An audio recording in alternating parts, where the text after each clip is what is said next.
Hi everybody, today is Saturday the 29th of May 2021 and welcome to the Scottsdale Saturday Big Book Study where we will study the Big Book of Alcoholics Anonymous. My name is Maria F and I'm a recovered compulsive overeater and your host for the meeting. Please note that the speaker today, Harlan G, will be recorded for the duration of the study.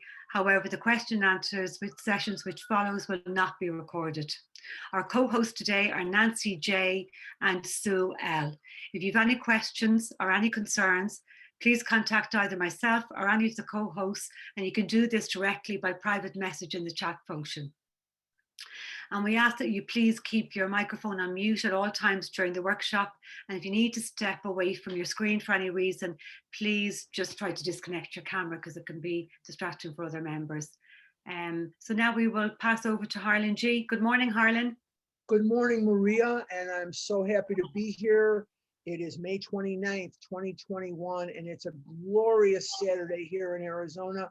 I hope it's, excuse me, just as glorious wherever you are, whenever you are listening to this, be it on podcast or live. We have been talking about working with others. Sponsorship is the subject of what we have been talking about. And we're going to conclude that chapter today. But before we do, and we're going to take on the very beginnings of the chapter to wives, and we're going to talk about probably as sensitive an issue as there is.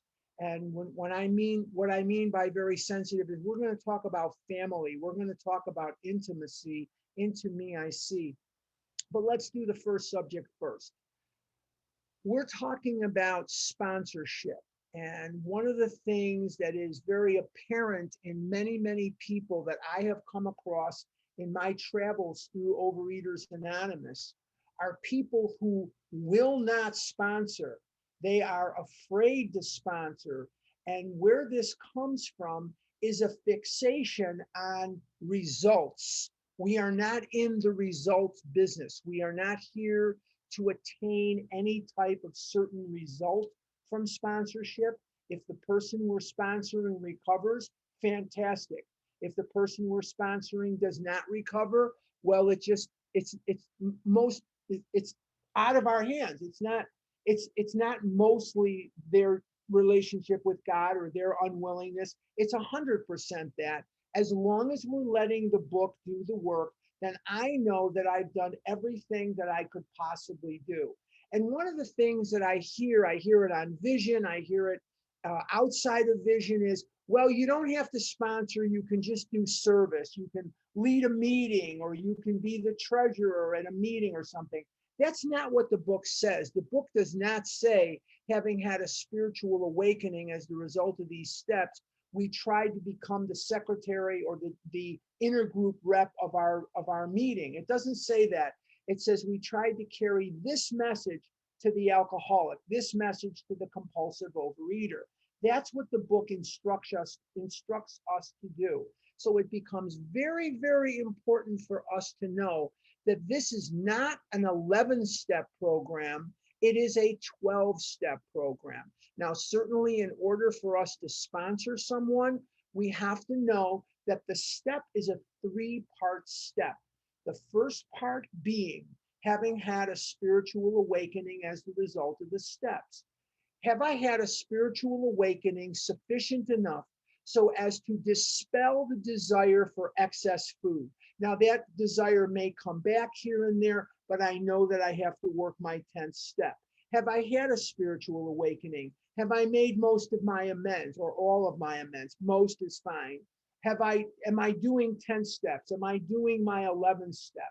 Have I done the work that I needed to do?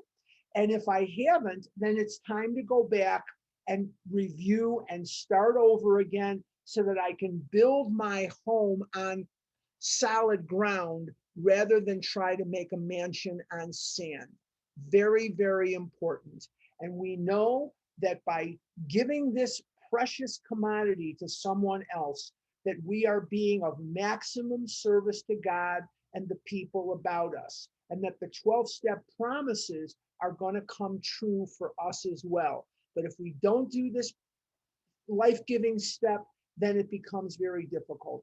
I thank God every day for the men and the people that I have sponsored. I used to sponsor women, so I'll say men and women. I no longer sponsor females. I believe that females should sponsor females. And I sponsor men, but I do have a tremendous gift in my life. And I try to thank them every single time they call by ending the call by saying, thank you for helping God keep me out of the food for one more day. And they are giving me the gift of their phone call. They're giving me the gift of their effort because it helps me. I learn so much more from them than they ever could from me. And one of the things that I've said very, very often in these rooms and on this format, this podcast is, if I had a pill and this pill was this little notebook here, and I could give you this pill, this notebook, and it would cure you of this disease, I would not want to give it to you. And the reason I would not give it to you is I wouldn't want to cheat you out of the magical journey of what this is. Oh, the places you'll go and the people that you'll meet and the things that you'll experience are far beyond the wildest imagination that I could ever dream for myself or anyone else. And I feel compelled to tell this story, and then we're going to move on. And I think this story really illustrates something that I hope will stay with you for a long time. And the best way to make it stay with you for a long time is to teach it tirelessly to others. Because remember that we have built-in forgetters. We are not of our nature. We are not of our nature able to retain this information. And the reason that we cannot retain a lot of this information is our egos do not want us to. My ego wants to dispel this information. It doesn't want me to remember it. Why? Because my ego wants to be in charge of the show. My ego wants to be in charge of my life. And so the best way to learn this program is to teach it.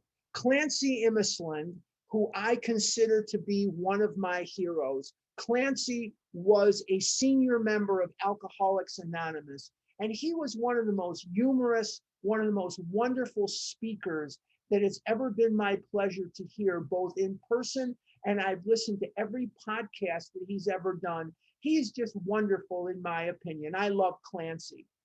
Clancy said, you do not get this program by absorbing spiritual information. You will get this program by transmitting spiritual information. But this is the story that I want to share. And it's a story that I've shared many times. So if you've heard it before, bear with me. But one of the people that was a friend of mine, he's dead. His name was Scott.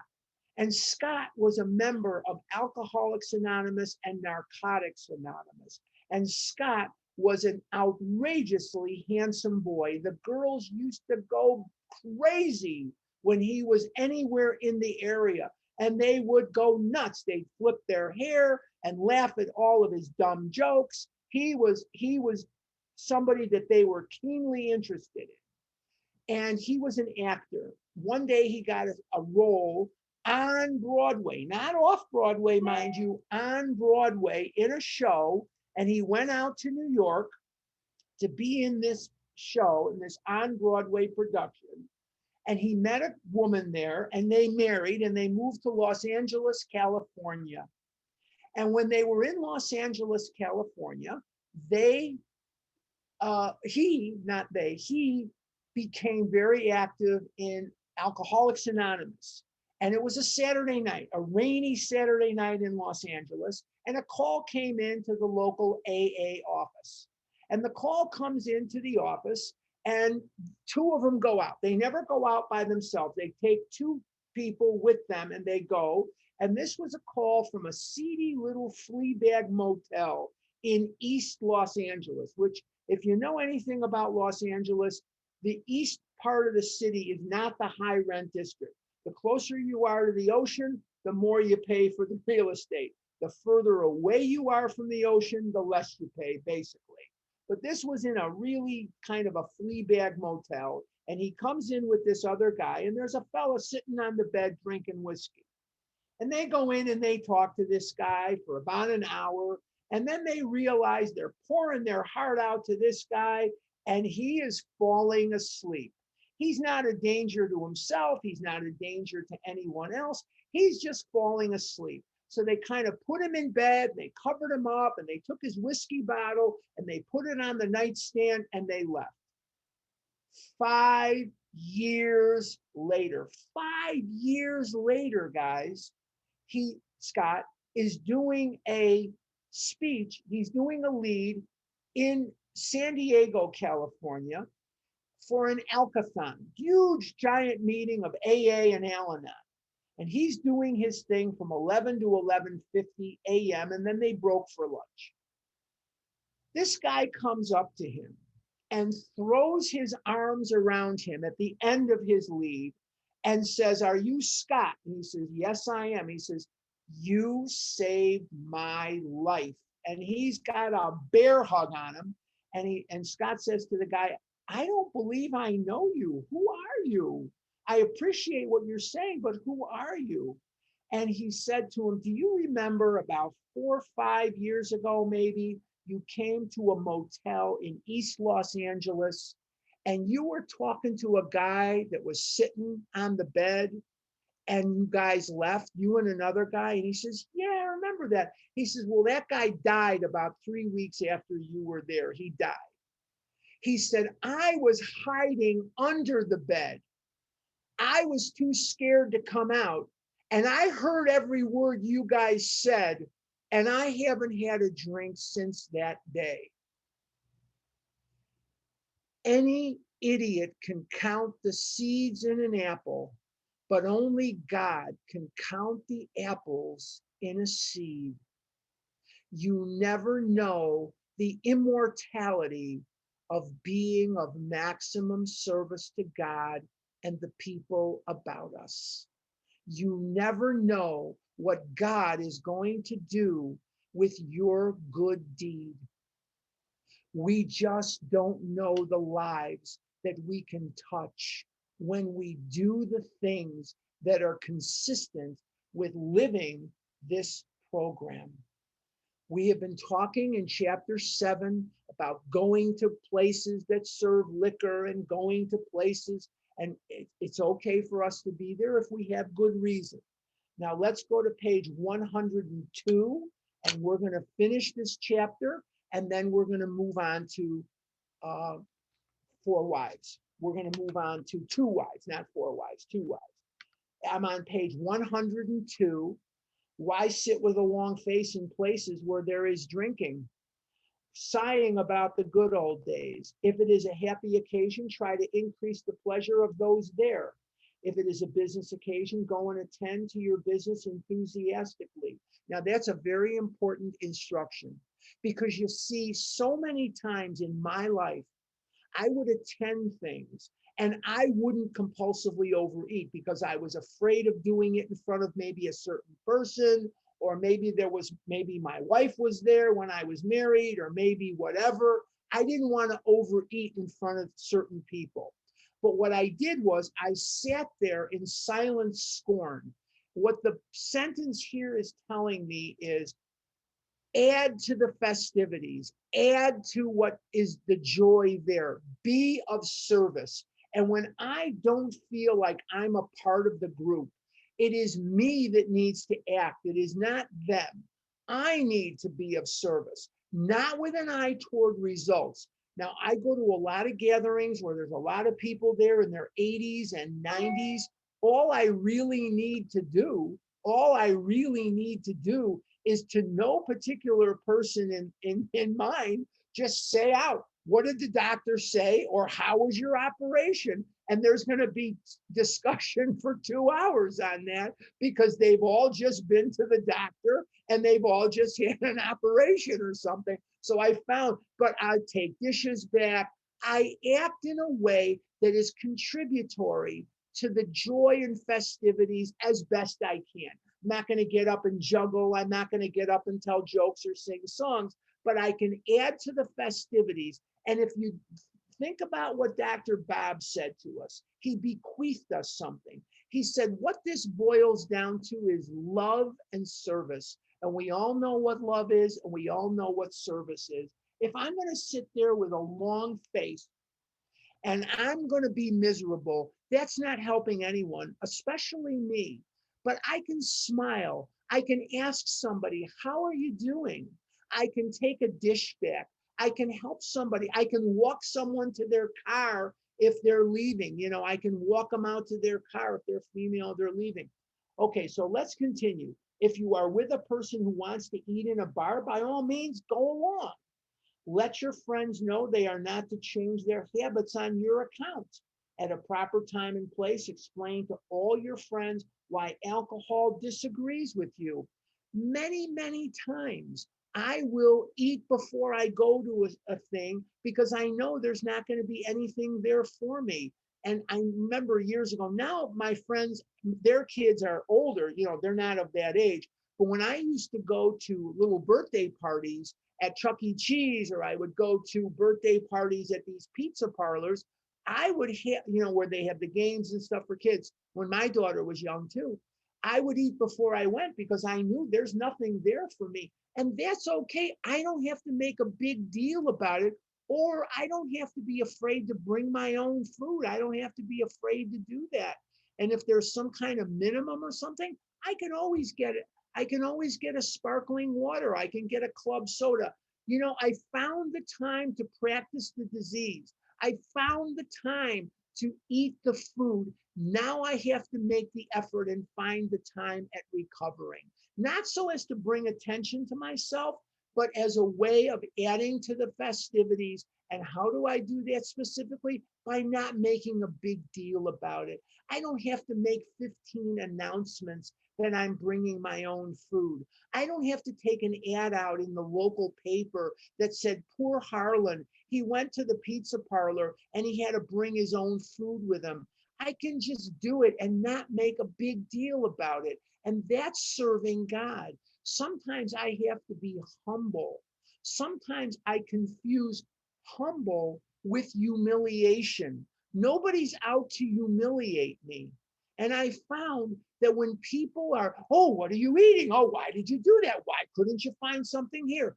I basically ignore those people to a great degree, and I do what I'm doing. And eventually they leave me alone, because what I've learned is I can easily use that to turn control of my life and my will over to them and eat pizza so that they won't question me. And I don't need to be eating pizza. That's not on my food plan. That's not something consistent with my life.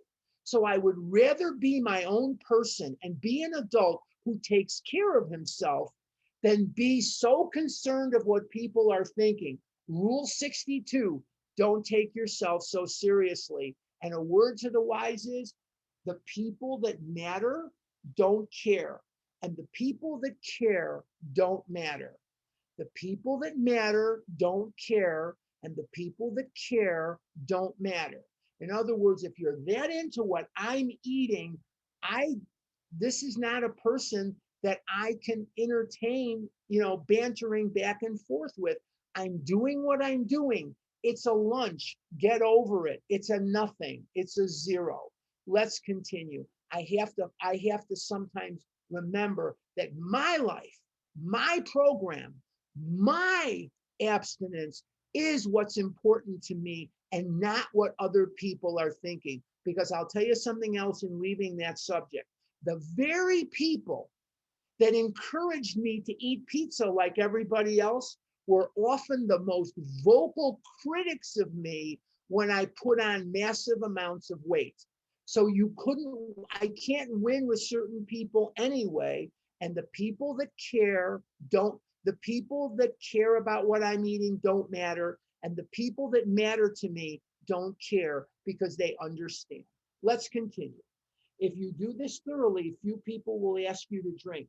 While you were drinking, you were withdrawing from life little by little. Now you are getting back into the social life of this world. Don't start to withdraw again just because your friends drink liquor. Eventually, There may be three things that change for you: your playgrounds, your playmates, and your play toys. They may change. You may not be so quick to play with people who like to go out for eating all the time and engorge themselves with food. Your job is to be at the place where you may be of maximum helpfulness. Notice that word maximum helpfulness, that's an Oxford Group term. Remember on page 77, it says our real purpose is to fit ourselves to be of maximum usefulness to God and the people about us. And in the Oxford Group, they had an expression, are you being maximum? And that's a very, very important phrase from the Oxford Group, and you see it repeated in the book because Bill Wilson came out of the Oxford Group where he was criticized heavily. And why was Bill Wilson criticized? The reason that Bill Wilson was criticized was this. Bill Wilson was bringing in drunks to the Oxford Group, and they began to be called the drunk squad of the Oxford Group. But the Oxford Group wasn't really crazy about these drunks. They wanted him to go out and recruit people from Wall Street. They wanted him to go out and recruit people from industry. They wanted him to go out and recruit people with what? Money. They wanted him to bring people in with money. Don't confuse the purpose of the Oxford Group with the purpose of AA. Excuse me. AA is not concerned with how much money you have. Drop a buck or two in the basket or don't. You are equally as welcome here at meetings, whether you contribute to the seventh tradition, you won't or you can't is not the issue. If we fail, we fail. If we make it, we make it. In the Oxford Group, they wanted you to contribute.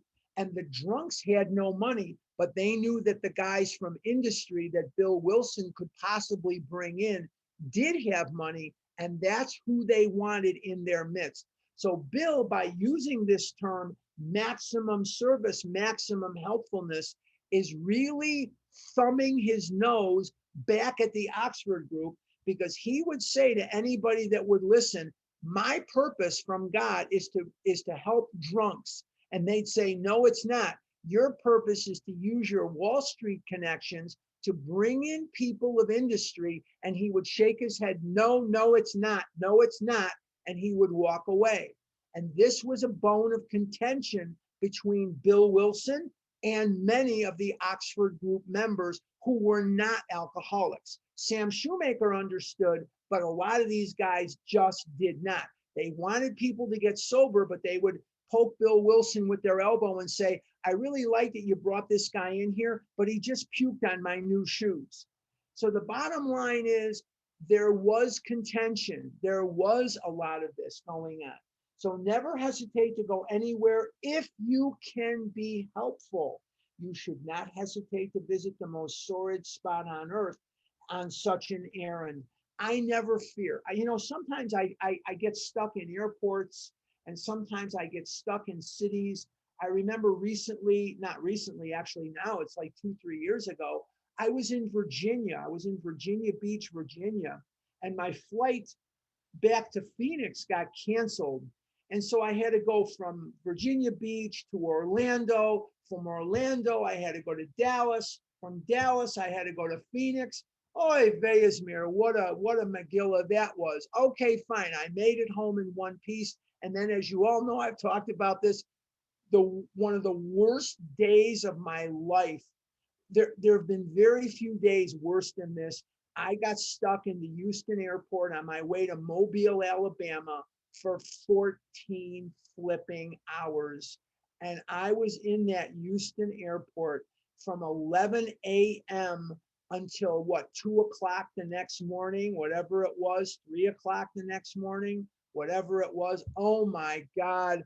Oh, you can't sleep and you can't stay awake. And you're not fish and you're not fowl. It was terrible, terrible. You know what? I made it, and I'm here to tell the story. Keep on the firing line of life with these motives, and God will keep you unharmed. What a beautiful promise. Keep on the firing line of life with these motives, and God will keep you unharmed. Many of us keep liquor in our homes. We often need it to carry green recruits through a severe hangover. Some of us still serve it to our friends, provided they are not alcoholic. But some of us think we should not serve liquor to anyone. We never argue this question. We feel that each family, in the light of their own circumstances, ought to decide for themselves. We are careful never to show intolerance or hatred of drinking as an institution. Experience shows that such an attitude is not helpful to anyone. Every new alcoholic looks for this spirit among us and is immensely relieved when he finds we are not witch burners. A spirit of intolerance might repel alcoholics whose lives could have been saved had it not been for such stupidity. We could not even do the cause of temperate drinking any good, for not one drinker in 1,000 likes to be told anything about alcohol by one who hates it. Someday we hope that Alcoholics Anonymous will help the public to a better realization of the gravity of the alcoholic problem. And I think to a greater degree than Overeaters Anonymous, they have educated the public that alcoholism is a disease, that alcoholism is an inherent malady of the mind and malady of the body. I think that to a great degree, Alcoholics Anonymous has far surpassed our ability to make a dent in the understanding that whether you're from Yale or jail, whether you're a movie star, a TV star, whether you are from Park Avenue or a park bench, this is a disease and it doesn't care who it affects. Be you Black, be you white, be you Jewish, be you Catholic, be you Protestant, be you Muslim, be you Buddhist, be you whatever you are, it does not matter. This disease will strike you down, and this disease does not care who it takes out. It would rather see you dead, but it will settle for you alone and isolated, in pain, in physical distress, close to death. And the bottom that you had, the last bottom that you had, has a trap door. There is a bottom beneath where you were. I swore to God I would never go over 300 pounds. I swore to God I would never go under 400 pounds, over 400 pounds. I swore to God I would never go over 500, over 600, over 700. I remember I couldn't choke back the tears when I was 17 years old. I've told this story here. I was 17 years old. I was a junior at Mather High School in Chicago. I broke my ankle in gym class. My mother took me to the hospital, and Dr. Bernstein looked over his glasses. I don't wear glasses anymore, but he looked over his glasses and he said to my mother, Virginia, he isn't going to live to see 30. He's 17 years old and he's over 300 pounds. I was 308 as a 17-year-old. By the time I was a senior in high school, months later, I was 335. And my mother was crying that day. My mother was crying. And where did we go after the hospital? We went right to 31 flavors. And I don't think there were any of the 31 flavors that we didn't consume quite massive quantities of that day after getting the news that I was near death. We went for ice cream. We were both compulsive overeaters, and that is how we assuaged our fear and our emotions. We shall be of little use if our attitude is one of bitterness or hostility. Drinkers will not stand for it. And in conclusion, in italics, after all, our problems were of our own making. Bottles were only a symbol. Besides, we have stopped fighting anybody or anything. We have to. I hope that everyone who is hearing my voice today or hearing it on a podcast at some point in the future will remember that there were people who took the time to pass this to you.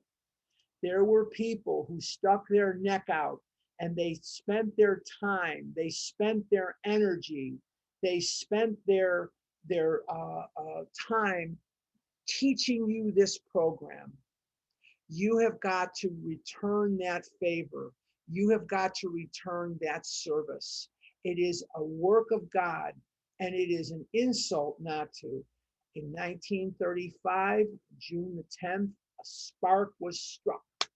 And the spark that was struck carried a world into a new vista of understanding. And that message got to you. And somehow you have to pay it back. Don't make me come down there to where you are. You've got to do this service. Okay. Chapter 8 is a chapter that a lot of people do not like to study. They don't like to read to wives. A lot of the language is pretty archaic.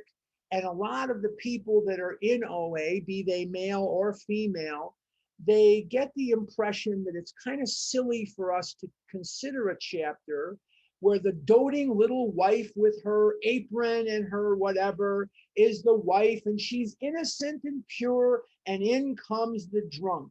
There's a comic strip that I like called Andy Cap. And Andy's always getting drunk, and it takes place in England. He's always getting drunk, and he's always getting into trouble. And his wife is just the doting wife, and she's just there to help him out. And that's not what we're going to be talking about when we talk about this chapter. Let's dispel a couple of myths about the chapter. The chapter was not written by Lois Wilson. The chapter was written by Bill Wilson. But if it is said that couples sometimes have bad days, when he didn't let Lois write this chapter for the big book, there were a couple of bad days in the Wilson household. I think Bill might have spent quite a bit of time on the couch and in the doghouse after this chapter was put to bed. But Bill did write the chapter. And we have a situation, most of us do, where we have the world and it looks at us, or it looks at our family, or it looks at whatever, and it sees something that we know is inconsistent with reality. My father was a good man. My dad was a really good guy. He was generous to a fault. He would give you the shirt and the skin off of his back. I've told you little stories about my dad. But I will also tell you that he was very abusive to my mentally ill mother. Why he married her? If I asked him the question during his life, I never got an answer that was memorable. If he hated her so much, why in the hell did he ever marry her? And how in the world did I ever get born? They were very abusive to each other. They showed their love for one another with pots and pans flying through the air and lit cigarettes flying through the air at each other, and insults and horrible things that they did to one another. In the name of whatever, we did the same thing that other families do. We kept a facade as best we could, and we did the best we could to keep up that facade, that phony image of the family that we saw on TV. And most of you, maybe not most of you, maybe some of you, I shouldn't say most of you, some of you come from that kind of thing. You come from a family that tried to look good on the outside, where inside there was boiling, simmering, horrible hatred, violence, insults, horrible, horrible feelings. And through his example, my father's, and through his encouragement, I learned to blame and abuse my mother as well. And one of the things that you've heard me talk about is when I get to the 9th step, I talk more about this. And I just had a birthday, so I just did this the other day. But I thank God for my mother, and I thank God for my dad. But I wonder what he was thinking when he married her. I can't even imagine what in the world this man was thinking when he married her. I blamed her for everything. I was not a good son to her. I try to be one now. I think she'd be proud of me now. I'm still not a White Sox fan, although I don't root for them to lose. She was a White Sox fan. And the Arizona Cardinals, unbeknownst to a lot of people, were the other Chicago football team. When I was, they didn't leave Chicago till 1960, and my mother was a South Sider, and she hated the Bears and the Cubs because Wrigley Field, I don't know if you know this or not, was restricted until in the 1950s. Wrigley Field was restricted. Blacks could not attend games. And then all of a sudden, with Jackie Robinson and Ernie Banks and things like that, things started to loosen up. My mother couldn't stand the Cubs, and my mother couldn't stand the Bears. She liked the Cardinals and the White Sox. If you don't know who these teams are, I'm sorry. I'm just sharing with you my life. But they were all Chicago teams. And she loved Bill Veeck because he kept this team here. But anyway, not here, but in Chicago. These memories of the insults and these memories of these horrible things carry with me forever. I try not to think about them, but often the harder I try not to think about them, the more they come to light. Oftentimes, the more I fight them, the more they gain mastery over some of the things I think and do. And so I've had to work very hard at purging these things from my life as best I can. But this is who I am, and this is what made me the person that I am today.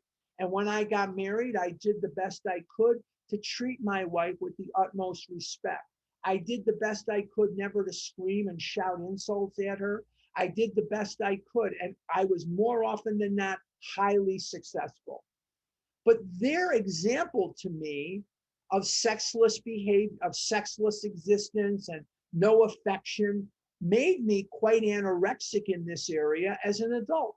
There's love addicts. We're not going to go all sidetracked into SLAA issues, but I'm just saying there's love addicts and there's love avoidance.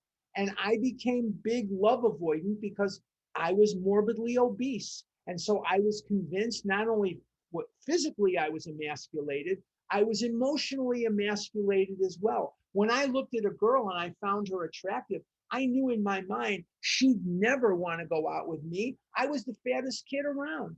Whereas a lot of my friends, they look at a girl that they find attractive and they have every confidence in the world that if she is single, that they can get her to go out with them. And I've never had that kind of confidence. And it affects me today. It affects me because I am single, and it affects me in every aspect of that whole thing.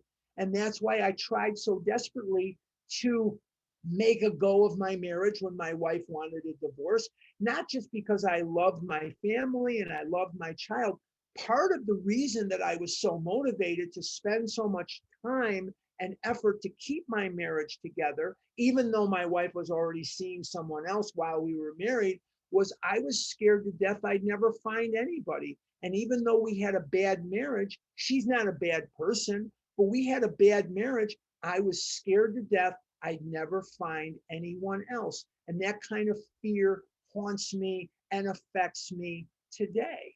You don't get rid of that in one lump hunk. You don't get rid of that because you say, gosh, I really need to get rid of that fear. I work at it constantly, and I have to turn that over to God. Why am I talking about all this?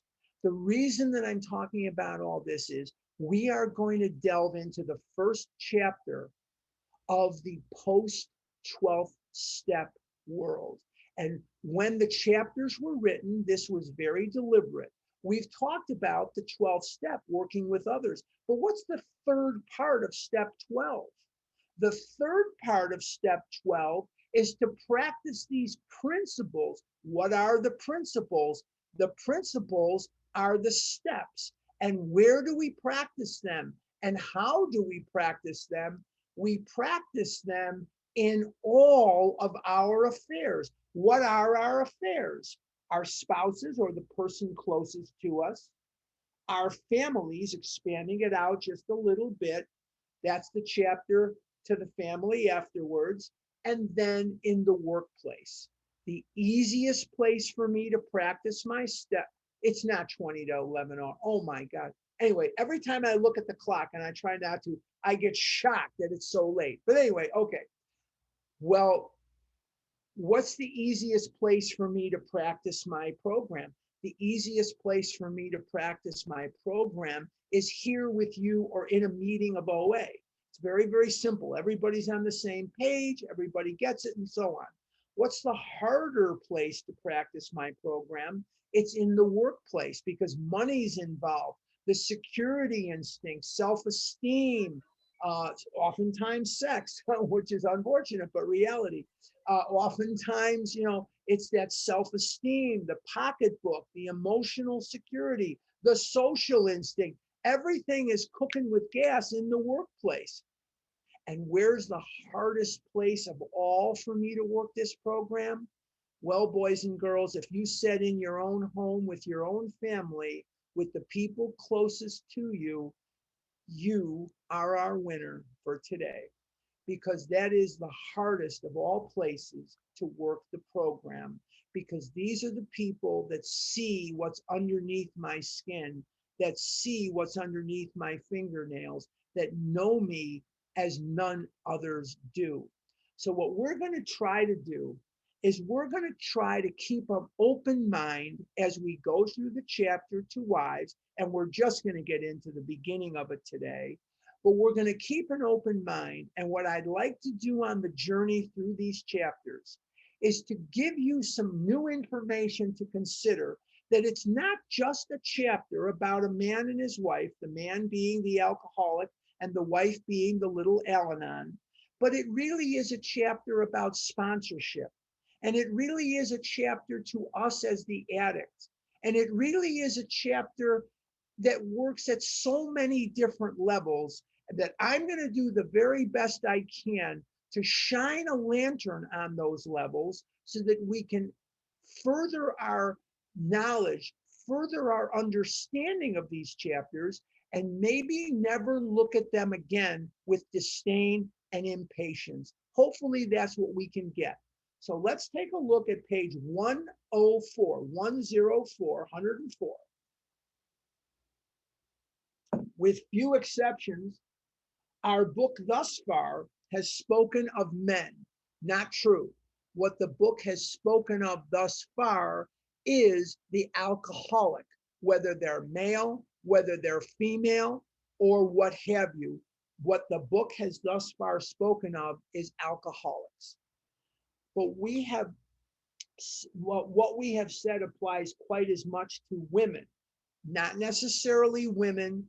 It applies to the non-alcoholic as well as the alcoholic. Our activities in behalf of women who drink are on the increase. Our activities in favor of the people who don't drink are also on the increase, because it's the family. There is every evidence that women regain their health as readily as men if they try our suggestions. Now, when the book was first thought of was 37, late 37, 38, and it was published in 39. Most of the writing, other than Silkworth and Bill's story, most of the writing took place in the latter stages of 38 and early 39. As they got closer to 1939, they picked up the pace, and the Akron groups were not really that interested in the book. It was really the New York groups that pushed it and pushed it and pushed it. The Akron groups were not really that interested in it. But for every man who drinks, others are involved. The wife who trembles in fear of the next debauch, the mother and father who see their son wasting away. Among us are wives, relatives, and friends whose problem has been solved. Notice it doesn't say problems, it says problem. Let's take a look at that for just a second here. Remember, the thesis line of the big book of Alcoholics Anonymous is on page 45. And what does the big book say on page 45? It says very simply, the main object of this book is to help you find a power greater than yourself, which will solve your problem. It doesn't say problems, it says problem. And what's my problem? My problem is lack of power. That's my dilemma. And what the book is going to do is going to hook me up with the power of God. And in finding God, all of my difficulties, all of my challenges will begin to recede. This is very, very important that if you're not careful, you can miss it. Among us are wives, relatives, and friends whose problem has been solved, as well as some who have not yet found a happy solution. We want the wives of Alcoholics Anonymous to address the wives of men who drink too much.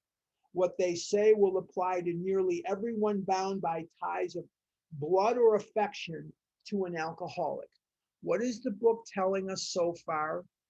It is telling us also what Dr. Silkworth said about this being an altruistic movement.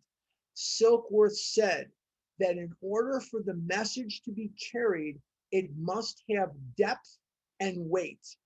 Bill Wilson illustrates for us beautifully that it was Ebby Thatcher who brought him the message.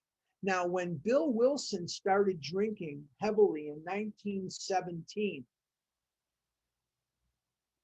Lois was quite upset. And for 17 years, between 1917 and late 1934, a little over 17 years, Bill Wilson pretty much stayed drunk. There were periods of sobriety. During his first hospitalization, he came out and stayed sober 1 year. After his second hospitalization, he stayed sober until November, from April to November. And on November 11th, he started drinking again and triggered the allergy. But one of the things that Lois struggled very, very much with was Ebby Thatcher, this bum, this this black sheep of the Thatcher family. Remember, the Burnhams knew the Thatchers. Lois knew Ebby when he was in the buggy, when he was in the stroller in diapers. She remembers the Thatchers and Mr. Thatcher, the father who had been the mayor of Albany, New York. And his brother was highly successful. The Thatchers were wealthy people. They were industrialists. They were in the steel business in Albany, New York. And the father became the mayor. And then later the brother became the mayor. And here was Ebby, a drunk, a sot.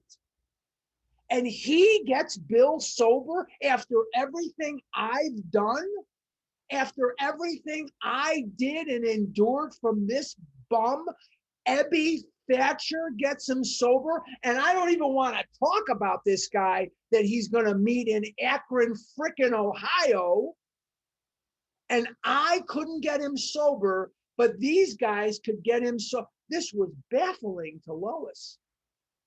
This was completely baffling. But through the Oxford group, one talking to the other, they found comfort in the language of the heart. And in 1950, Ann Bingham and Lois Wilson would change the world by founding a little program that some of you may know called Al-Anon. Lois Wilson and Ann Bingham, not Ann Smith. Ann Smith was already dead when Al-Anon was formed. But Ann Bingham, who was a society woman whose husband was a drunk, Ann Bingham and Lois Wilson would form Al-Anon. What was their premise? That only a woman or whoever that had been in these shoes could help a person who's currently in these shoes. And that became their premise. And it works today. It'll work until eternity. And Bill Wilson illustrates for us many times through the book and tells us that only an alcoholic can help an alcoholic. And only someone who's bound by blood or affection can really understand this language of the heart that he speaks of. As wives of Alcoholics Anonymous, I'm on page 104, we would like you to feel that we understand as perhaps few can. We want to analyze mistakes we have made. We want to leave you with the feeling that no situation is too difficult and no unhappiness too great to be overcome. Save death. wherever you are right now, wherever your current circumstances have you pinned, there is a way to a better life. I come from Bedlam. My mother and father, they showed their love for one another with pots and pans flying through the air. My mother had three distinct personalities. She could be a 2-year-old or 3-year-old. She could be a screaming, raving lunatic, or she could be a pretty together, normal person. You never knew what you were going to get. You never knew how long it was going to last. We had a home where in the last while of their life, we were about 1,100 pounds. They were about 275 apiece. My mother and father were compulsive overeaters to the max. My father was also a smoker. I never saw my mother or father drink a sip of liquor in my entire life. Never did I see them drink. But I have all of the characteristics of a child of alcoholism. And our home was alcoholic in that it was just bedlam. And there are people that come from a lot of money and their home was bedlam. And there are people that don't come from a lot of money. It doesn't seem to matter. What matters is that there is a way out. And we're going to look at this differently, hopefully, by examining it from that perspective. Let's continue. We don't have a lot of time left, so I'm going to try to stop yakking and stick to it. We have traveled a rocky road. There is no mistake about that.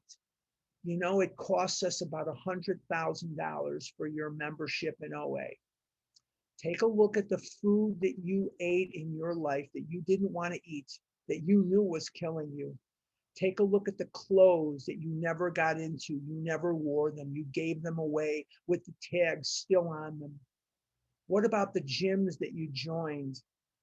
What about and I'm not knocking psychiatry or psychology or doctors. I'm not knocking these things, but you went there in search of a solution sometimes for an eating disorder and they don't have one there. We have one here. They can help with other things. When I needed my knee replaced or my hip replaced, I didn't go to a meeting. I went to a surgeon and they helped me better than OA could.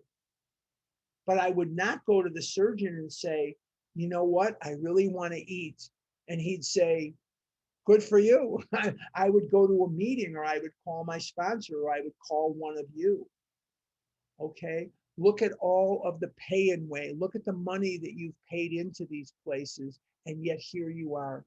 There is something about the human ego that has to try every wrong answer before the right answer becomes workable for us. I don't know what that is, but the ego will not let us come in here and do the right answer. You know, I've yet to meet the person that's a true compulsive overeater, came into the rooms and just got it, just walked in, sat down and got it. I have yet to meet that person. Normally we come in and we go out and we come in and we go out. And hopefully by the second, third, fourth time, whatever it is, we all of a sudden say, you know what, I better do this. And we find that it's not so hard. It's not so horrible. It's not so painful as you might think. It really is okay. Let's continue.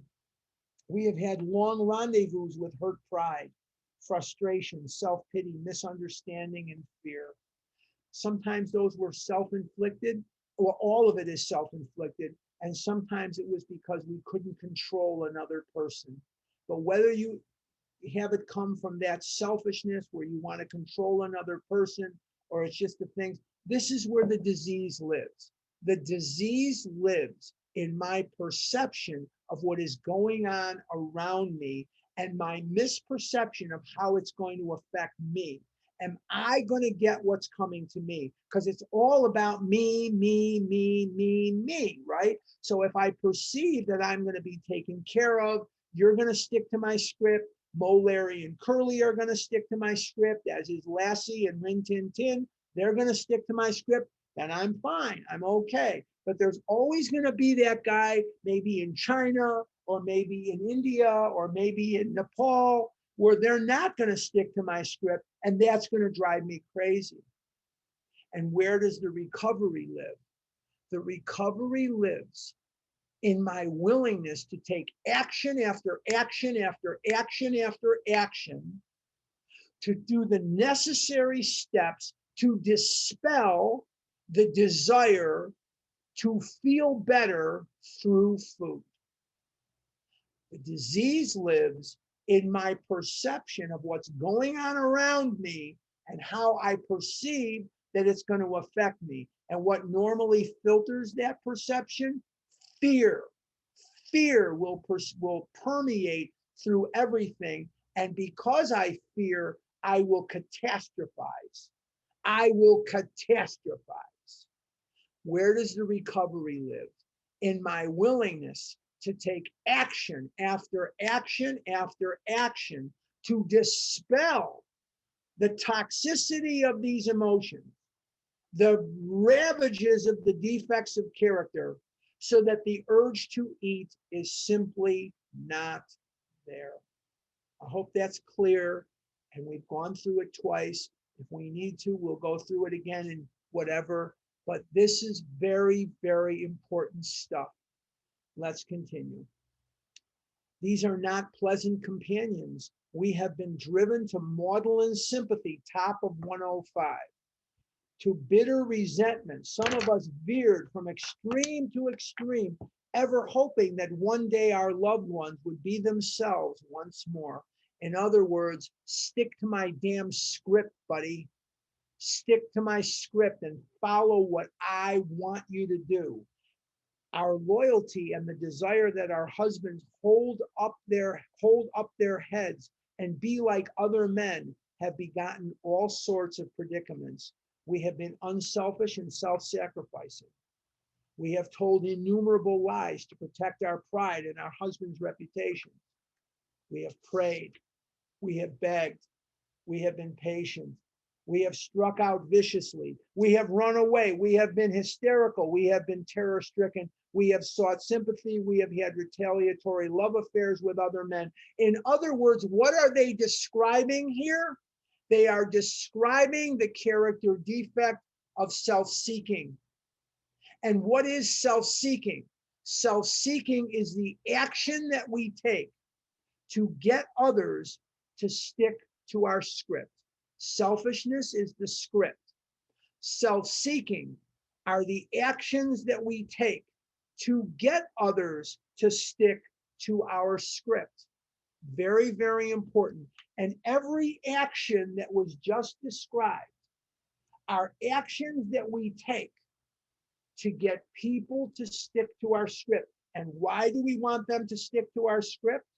We want them to stick to our script because we feel that this is going to make us better and it's going to make our lives easier.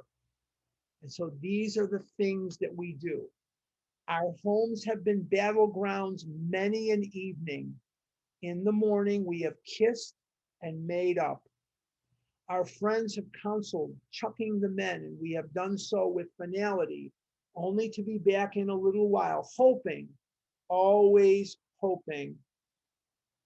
Our men have sworn great solemn oaths that they were through drinking forever. We have believed them when no one else could or would, because no one else had to.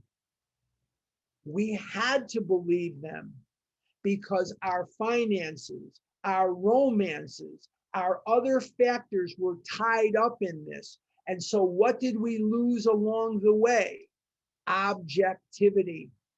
We lost our objectivity. And that's what we lost. And that's what happens when we live this way. We lose our objectivity and we find ourselves in situations that are desperate. We have believed them when no one else could or would. Then in days, weeks, or months, a fresh outburst. If I'm not working the steps, it is not a question of if I'm going to binge again, if I'm going to eat again. It is a question of when. I am not able to cure this on my own. It is not possible for me to do that. Now, I hope that in the coming weeks, while we're in these chapters, we can build and continue to grow in an understanding of these chapters that we haven't looked at in the past. And so that one of the things I really hope for is that we'll stop discounting these chapters because there is so much wonderment and so much good information in them that I hope moving forward that I will be able to, or you'll be able to see things that you never saw in here before. Okay, now I am going to turn this